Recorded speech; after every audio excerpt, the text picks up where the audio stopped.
Olwaleero akwatidde ekibiina ki FDC bendera ku kifo ky'omukulembeze w'eggwanga Nandala Mafabi asibye mu bitundu by'e Lango okuli disitulikiti ya Amulaata ne Dokolo ng'asaba obuwagizi obunaamutuusa mu ntebe ennene ey'eggwanga. Ono atuukidde ku mwalo gwa Namasere ku nnyanja ya Kyobwa era banna FDC mu kitundu kino bamwaniriza mu mizira.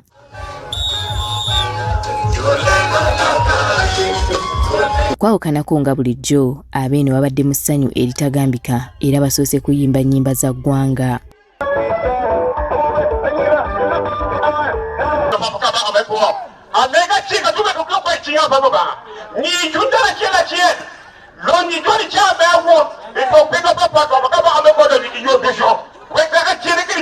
Olw'okuba mu kitundu kino eyaliko pulezidenti w'eggwanga lino Milton Obote gye yali ava, Nandala asinzidde wano n'ategeeza abantu beeno by'ayagala okubakolera singa bamuteekamu obwesige ne bamulonda okusobola okuddamu okutumbula ekitundu kino. It is my brother Kena. It would be good for us to compete and we shall have a point of convergence. Unfortunately, the system could not allow, and my brother was not allowed to stand. Say the only alternative you have, people of Lango, is your other second son, who is also a congressman by birth, and that is Nandala Mafabi. Omubaka w'ekitundu kino mu Parliament Okot Bitek nga yaniriza Nandala mu kitundu kye amutegeezezza okusoomoozebwa abantu be kwe bayitamu mu kitundu kino. We want medical care, we want good livelihood to the people, we want money in our pockets. We've suffered, we want good roads, we want compensation of fishermen, we want compensation of cattle traders that lost their plight in all this change of government that has been there from 1986 up to now. So our message to the people is that the FDC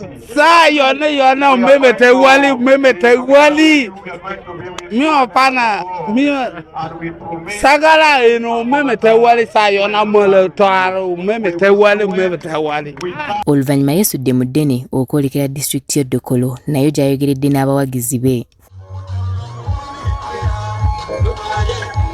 You go and fish, eat, sell, make money.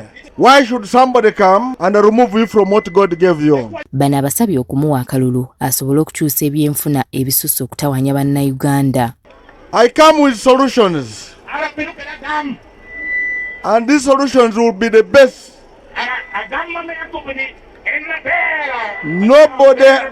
Nobody can manage our solutions apart from ourselves. Wabula ono okwawukanako nga bwe guzze guba olwaleero ab'ebyokwerinda tebamutawaanyizza mu ntambula ye.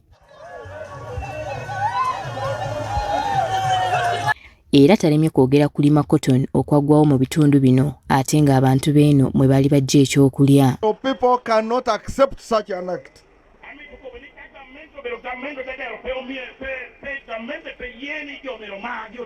So I want to tell you, anybody will not take your land. Olunaku olw'enkya Nandala yakuwenja akalulu mu bitundu bya Abetong.